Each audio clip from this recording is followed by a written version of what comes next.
I got my first quasi-death threat, which I've been waiting for years. Let me pull it up here. It was while I actually got this while I was in Appleton. I think I woke, November 7th, 2020. This guy sent this to me at 7 a.m. This guy, I got my first death threat. Well, quasi-death threat. It's not really a death threat. He hoped that my body was found in a ditch. I don't know if that's a death threat or just I hope you die, which, whatever. This dude, Joe Wilson, I don't know if I'm supposed to give out his name and his picture, but I'm gonna. I don't know.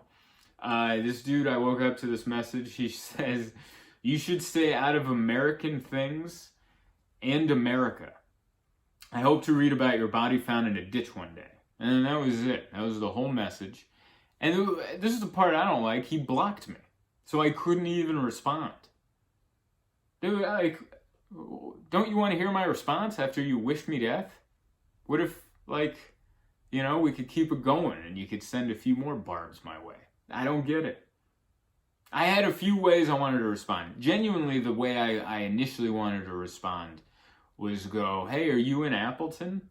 Because if you came out to my show and I said something that bothered you, I'm sorry. I was just trying to be funny. And do you want to go to have lunch?" That would have been my first response to this guy. Because I bet you if we sat down for lunch, had a beer, I don't know. I shouldn't be arrogant enough to assume this, but I would like to think that afterwards he wouldn't be like, you know what, you're all right, thanks for picking up a lunch, but I still want to see your body in a ditch one day. I think he might backtrack on that. Or he sent this out of, he was drunk and he sent something. Who hasn't been drunk at 7 a.m. and sent a quasi-death threat to a stranger via Facebook Messenger? I mean, what world are we living in where you haven't done that? If you haven't done that at least once, you haven't lived, buddy. All right? I don't want to hear about your war stories. You haven't lived life. That was one of the responses I wanted to send. I wanted to just invite him to lunch so we could, bury the hatchet, leave with a high five or a socially distanced high five and go about our day. The other one I wanted to respond with was I wanted to Photoshop a fake news article, and it says Zoltan Kaszas' body found in a ditch. And then in the article part it says the coroner has found out that Zoltan's body was found in a ditch. He apparently died of exhaustion from banging Joe Wilson's mother. I would have loved to have sent that. Mainly because I like art projects. And it would give me a reason to take a YouTube course on Photoshop.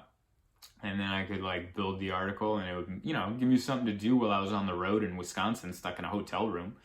At least give me a Photoshop job to do. And then I could have sent that to him. And I think one or two things, if I had sent that to him, it would have made him either extra mad or would have made him smile. And he would have been like, you're all right. Which is all I could ever want.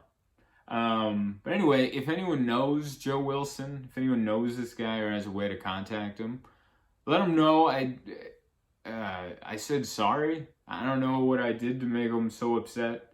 I don't know what staying out of American things means. Does that mean staying away from politics? I don't know.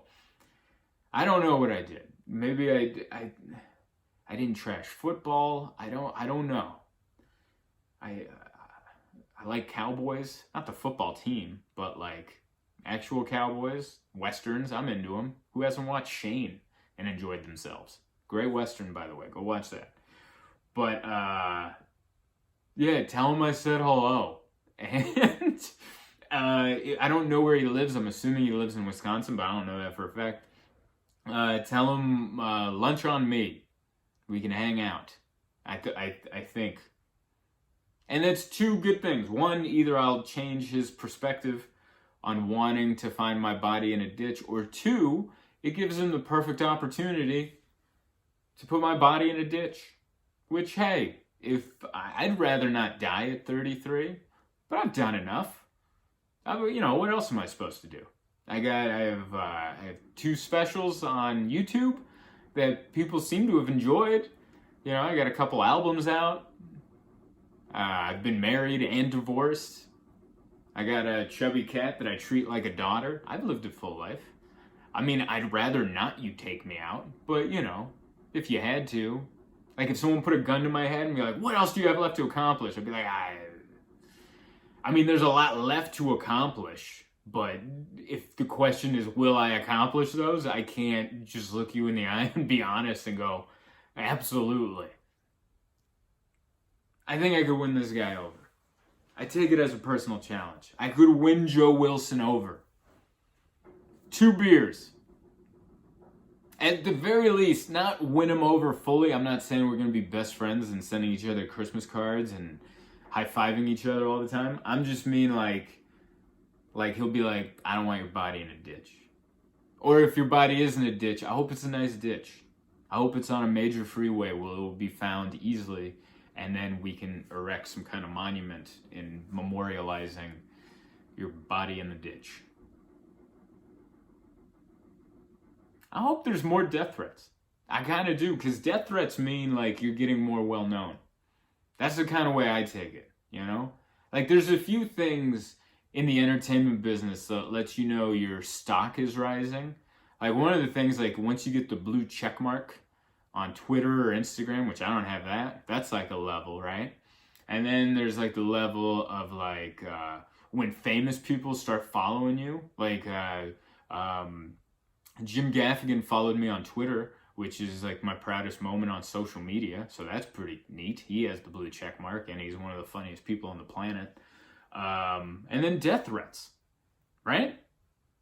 Blue check mark, getting notoriety, famous people following you on social media, and death threats. That means you're like, your stock is rising. So thank you, Joe Wilson.